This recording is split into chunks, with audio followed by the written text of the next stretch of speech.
All right, so get that we're finally diving into the FrandsenFiles Compendium. Oh, wow. And it's all thanks to our new partnership with Bald and Bonkers Network. Cool. They're giving us exclusive access to entries 61 through 70 Nice. before they even hit the shelves. Wow, that's awesome. I know you guys have been blowing up our inboxes about Frandsen. Yeah. So let's get into it. For sure. So entry 61, he drops these 3 universal signs Okay. to figure out if someone claiming to be psychic is legit. Right. He even calls them extra-dimensionally informed persons, or EIPs. EIPs. I like that. Which I kind of love. Yeah, it's catchy. Right away, you see him trying to balance being open to these abilities while being cautious about potential fakes Right. or even dangerous entities. Yeah, you got to be careful with that for sure. Practical advice for anyone, Yeah. not just researchers. For sure. Okay, so sign number 1 is all about consistent, accurate predictions. Okay, that makes sense. Makes sense, right? Yeah, yeah. But he doesn't expect every prediction to be perfect, Right. even for real EIPs. Yeah, it's like any skill. Right. You need practice. Exactly. Even with extraordinary abilities, consistency comes with time. Yeah. And he also points out that true EIPs Okay.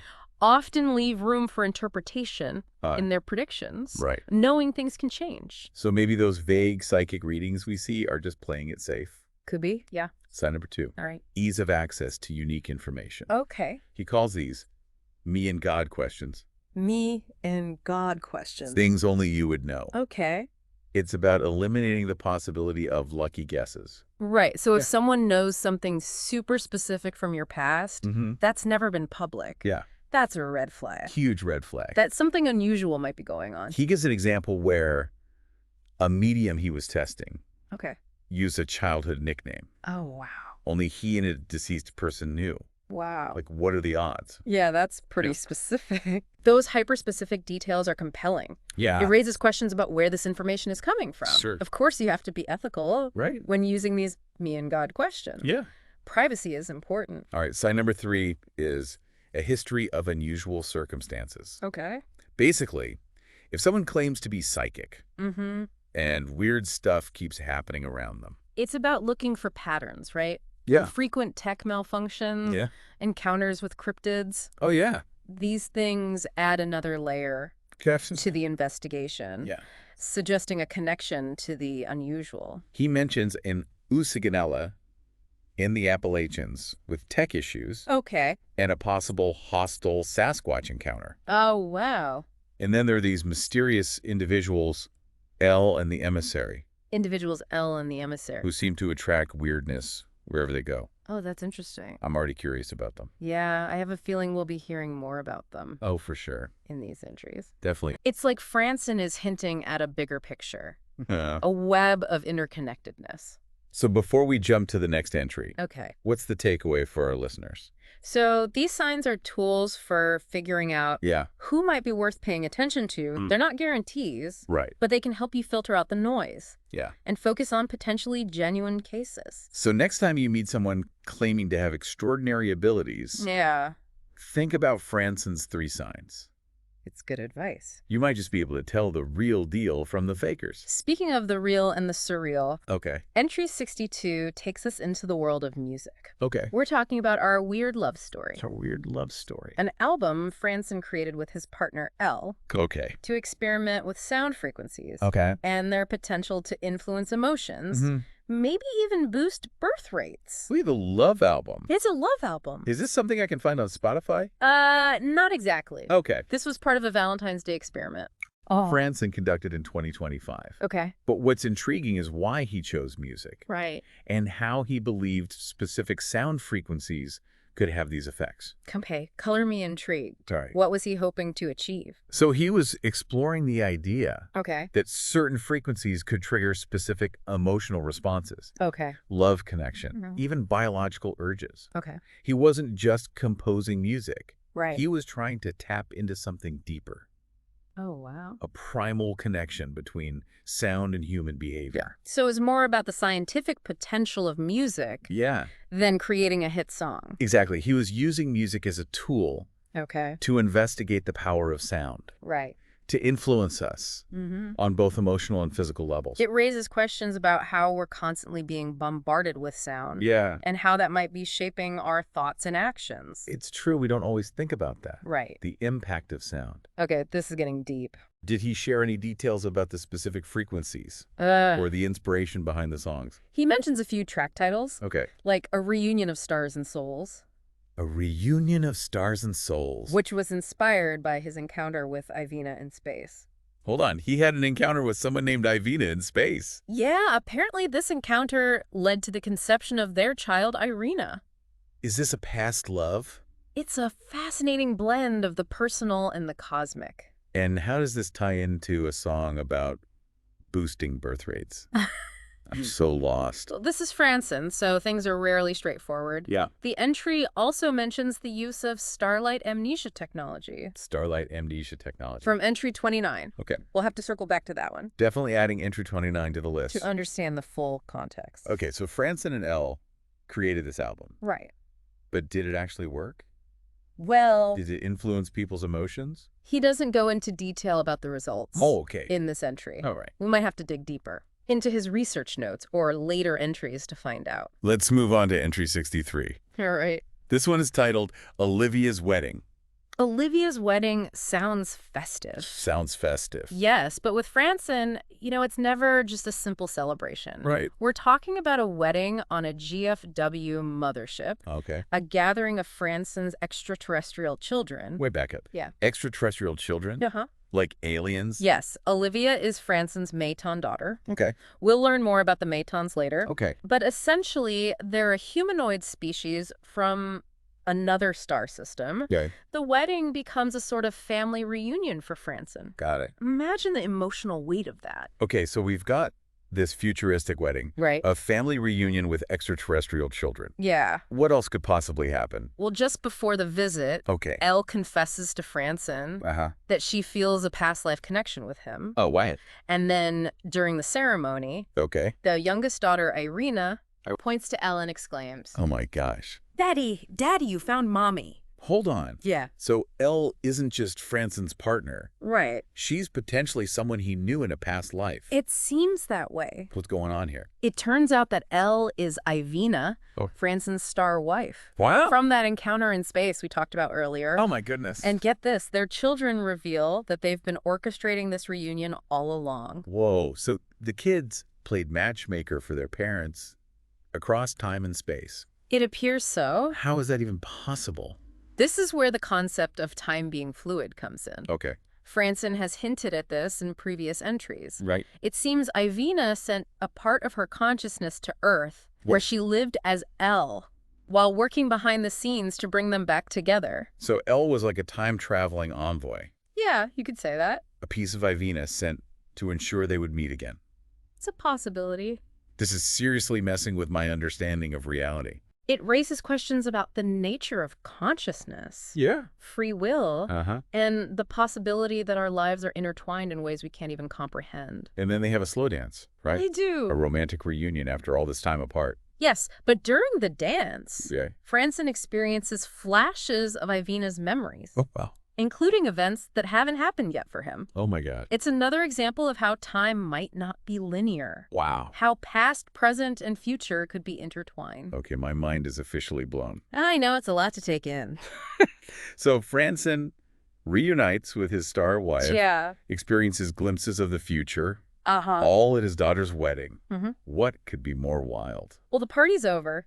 Entry 64 shifts gears to the more serious side of Frandsen's work. The ethical implications. Because when you're dealing with psychic abilities, demon summoning, and potentially manipulating human behavior, things get complicated. For sure.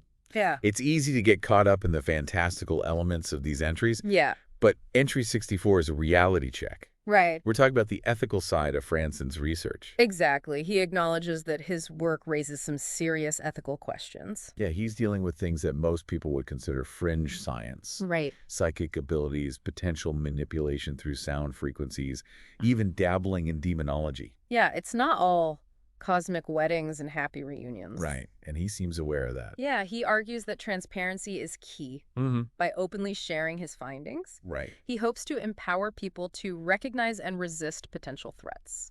It's like he's saying, look, if I can figure this stuff out, imagine what someone with bad intentions could do. Exactly. It's a valid concern. Yeah. Knowledge can be a double-edged sword. Right. On the one hand, understanding these phenomena is crucial. Yeah. But on the other hand, that knowledge could be misused. And he doesn't just theorize about these things. Right. He experiments often on himself. Yeah. He talks about using himself as a guinea pig to understand the risks before involving others.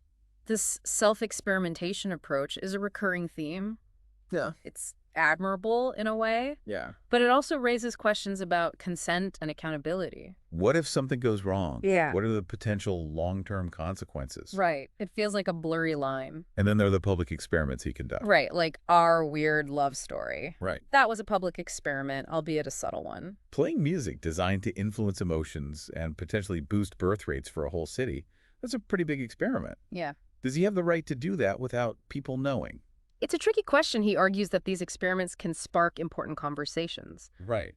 But where do we draw the line between scientific curiosity and potential manipulation? Okay, so entry 64 is a reminder that even when exploring the extraordinary, we need to consider the ethical implications. For sure. What about entry 65? Okay. This one seems particularly wild. Triggering psychic abilities through blood transfusions. This entry is fascinating because it delves into microchimerism, the presence of cells from another person in your body. Okay.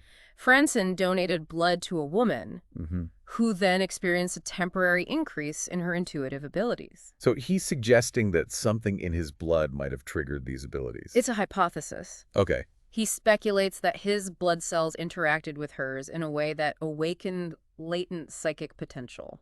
Is he saying that everyone who gets a blood transfusion is going to suddenly become psychic? No, it's not that simple. It's about the possibility that certain genetic or biological factors might influence these abilities. So it's like a biological predisposition that can be activated under the right circumstances. Potentially. And then he goes on to explore even wilder ideas. Right. Like repeated transfusions. Organ transplants. Organ transplants. Yeah. That's a whole other level. Right. Is he suggesting that we could inherit psychic abilities from organ donors? It's a mind-blowing concept, but think of the ethical implications. Right. Could this lead to a black market for psychic organs? It's a scary thought. So once again, Frandsen opens up this Pandora's box of possibilities. Yeah. Some exciting, some terrifying. Right. Speaking of terrifying, entry 66 takes a dark turn with these Brothers of Midnight incidents. These cases are disturbing. Yeah. They involve individuals attempting to use human sacrifices to gain success in the music industry. Seriously, sacrificing people for fame. What kind of people are we talking about here? It's not about fame for fame's sake. They believe these sacrifices will give them a supernatural edge. Okay. Tapping into demonic forces to enhance their music and influence their audience. So it's more about power and manipulation through music. It seems that way. And they're invoking demons to do it. And what's even more unsettling is that Frandsen finds connections between these seemingly unrelated cases. So it's not just a few isolated incidents. Right. He suspects ties to missing persons. Oh, wow. Organized crime. And the transportation of suspicious materials. So it's not just a few isolated incidents. There might be a bigger, darker network at play. This is getting scary. It highlights a side of Frandsen's work that's far from the light-hearted cosmic adventures. Yeah, for sure. It's a reminder that the pursuit of knowledge can lead to dark places. All right, I need a break from the darkness. What about entry 67? Okay. This one sounds more positive, improving the documentation of supernatural events with technology. Yes, it's a fascinating concept. Frandsen recognizes how difficult it is to capture and verify these experiences. Eyewitness accounts are unreliable, especially when dealing with shock and awe. Yeah. And some entities seem to be intelligent enough to avoid being recorded. So how do you prove something happened if there's no physical evidence? He proposes digital memory capture. Digital memory capture. Technology that could record and replay a person's memories. Okay. It's like that movie, The Final Cut. The Final Cut. But for supernatural encounters. Oh, wait, recording memories, that sounds incredibly invasive. He envisions a non-invasive approach using external devices to map brain activity and translate those signals into a digital format. Okay. Think of it like a high-tech lie detector test. Okay. But for memories. So you could literally revisit an encounter, See it from the experiencer's point of view. Exactly. It could revolutionize how we investigate these phenomena. Wow. Imagine having concrete evidence to support claims of UFO sightings, ghostly apparitions, or even encounters with cryptids. That would be game-changing. But wouldn't there be ethical concerns about accessing people's memories without their consent? Absolutely. He acknowledges the potential for misuse and emphasizes the need for informed consent and robust data security. This technology could be used for good or for bad, depending on who's controlling it. Right. It's a powerful tool with the potential to change how we understand the world, but it also comes with serious risks. It's a recurring theme in Frandsen's work, this tension between pushing the boundaries of knowledge and considering the potential consequences. It's a reminder that we need to be mindful of how we use technology and ensure it serves humanity, not the other way around. Right. Okay, let's move on to something a little lighter. Entry 68 and the world of cryptozoology. Yes, finally something a little more fun. Right. Frandsen dives into the world of those elusive creatures that capture our imaginations. Yeah. Bigfoot, the Loch Ness Monster, and all sorts of other cryptids. He even provides a classification system breaking them down into 3 categories. Right. The first category is undiscovered animals. Okay. These are creatures that haven't been officially recognized by science, but have enough anecdotal evidence to suggest they might exist. Your classic Bigfoot and Nessie sightings. Yeah. But he also mentions things like giant anacondas, living mammoths, even the kraken. Then there are extinct animals still lingering. Extinct animals still lingering. Creatures believed to be gone, but with potential for small hidden populations. Like thylacines in Tasmania, or those rumors of mammoth sightings in Siberia. It's like a real-life Jurassic Park. Exactly. And lastly, there are out-of-place animals. Out-of-place animals. Known creatures found in unusual locations. Those phantom kangaroos hopping around North America or big cats in the British countryside. How did they get there? It's a mystery. It's a reminder that we still don't know everything about the natural world. Right. There might be creatures out there that we haven't even imagined yet. From the depths of the ocean to the unexplored wilderness, who knows what's lurking out there? Okay. Entry 69 takes a sharp turn back into the darker side of things with allies in hell. This entry details Frandsen's encounter with a demon named Marcosius. Okay. She's described as a powerful Marquis of Hell, but with a unique history and a surprising connection to human emotions. So he actually summoned a demon. What was he thinking? It wasn't about making a deal with the devil. He was drawn to her because of her human-like qualities. What? She was once an angel who fell from grace because of her loyalty to her brother. Oh, wow. And she expressed a desire to return to heaven. So he saw something redeemable in this demon. Yes.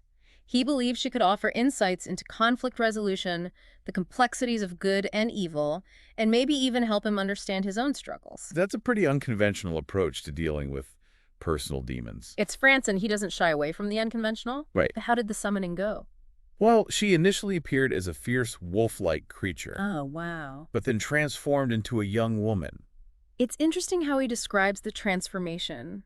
It suggests a duality in her nature, a capacity for both ferocity and gentleness. So what happened next? Did they battle it out? Actually, their interactions were surprisingly civil. She shared her perspective on the fall of the angels, and Frandsen found himself sympathizing with her. He sympathized with the demon. It speaks to his ability to see beyond the surface, to find common ground, even with beings traditionally viewed as malevolent. And did she offer any insights? She became a recurring ally, offering guidance on conflict resolution and strategic thinking. Okay. She even challenged his assumptions and helped him see things from different perspectives. So he gained a valuable ally from this encounter, albeit an unlikely one. It's a reminder that knowledge can be found in unexpected places, and sometimes our greatest fears can become our greatest teachers. What about entry 70? This one focuses on Frandsen's connection to heavenly forces, specifically St. Michael the Archangel. From demons to angels, Frandsen covers the whole spectrum, doesn't he? It's as if he's determined to explore every aspect of the supernatural, from the darkest depths to the highest realms, and his connection to St. Michael seems to be deeply personal, going back to a childhood experience. What happened in his childhood? He describes being attacked by a dragon man when he was only 3 years old. Oh my gosh. And just when things were looking bad, a silver-winged being swooped in and saved him. He believes this was his first encounter with St. Michael. A guardian angel experience, but these connections continue throughout his life, right? Right. There's the connection to Olivia, his daughter, who was first revealed to him by a man believed to be St. Michael. And then there's the incident where Frandsen was attacked by a demon and claims that Michael possessed him to fight back. Wait, possession that takes their connection to a whole new level. It's as if their destinies are intertwined, and then there's the family history. Frandsen believes he might be a descendant of St. Michael, a lineage passed down through his grandmother who was known to communicate with angels. A family legacy of angelic connection that's pretty powerful. Yeah. So this connection manifests in other ways, like the Walls of Eden sigil. Yes, he believes St. Michael inspired the creation of that sigil. He even named his extraterrestrial son Michael, possibly influenced by this subconscious link. Extraterrestrial son, but we were talking about angels. This is where things get really interesting. Frandsen connects St. Michael to the UFO phenomenon. Okay. He cites MUFON's classification of angels as a possible extraterrestrial species and speculates that archangels might have been advanced alien warships misinterpreted by ancient cultures as divine beings. Whoa, so angels are actually aliens? That's a radical idea. Get it? It challenges our preconceived notions about what angels are and where they come from. It also connects to the recurring theme of extraterrestrial involvement in human history. This is a lot to process: angels, demons, aliens, psychic abilities, time travel. Frandsen's world is full of mind-blowing concepts. It's a wild ride, that's for sure. Man, we've been through a lot with these FrandsenFiles entries. We have. Psychic abilities, demons, summoning alien encounters. Yeah, it's a lot to take in. It's a lot to take in. For sure. What really gets me is how he weaves together all these seemingly disparate elements. It's true, he's constantly connecting the dots, finding patterns that most people would miss. He's like a detective of the paranormal. Yeah. Always searching for clues and piecing together the bigger picture. And he doesn't shy away from the ethical questions either. Yeah, for sure. You know, he knows that this kind of knowledge can be powerful and potentially dangerous. Those ethical discussions were intense. They were. Makes you really think about the responsibility that comes with exploring these uncharted territories. Yeah, for sure. So what stood out to you the most in these entries? I'm really struck by that recurring theme of interconnectedness. Yeah. From psychic connections to the potential links between angels and extraterrestrials. Right. It seems like everything is connected in ways we're only beginning to understand. It's like he's constantly peeling back layers of reality. Yeah. Revealing a deeper, more complex truth beneath the surface. And he does it with this blend of scientific curiosity and genuine wonder. Yeah. He's not afraid to ask those big questions, even if the answers are elusive. That's what makes these entries so compelling. He's not just presenting facts. He's inviting us to question everything we thought we knew about the world. Totally, and to be open to the possibility that there's more to reality than meets the eye. Right. Whether it's psychic abilities, extraterrestrial encounters, or even the nature of good and evil. He encourages us to think outside the box. It's a challenge to our preconceived notions, a call to expand our understanding of what's possible. Yeah. So for our listeners out there, what resonated with you the most? Was there a particular entry or concept that sparked your curiosity? We'd love to hear your thoughts. Yeah, let us know. What are your takeaways from this deep dive into the Frandsen files? And remember, this is just a glimpse into his world. It is. There are countless other entries waiting to be explored. Oh, yeah. Each offering its own unique blend of adventure insight and mind-bending possibilities. Absolutely. So keep exploring, keep questioning, and keep an open mind. Yeah. Because as Frandsen has shown us, the truth is often stranger and far more fascinating than we could ever imagine. Couldn't agree more. Thanks for joining us for this deep dive. And as we'll see you next time.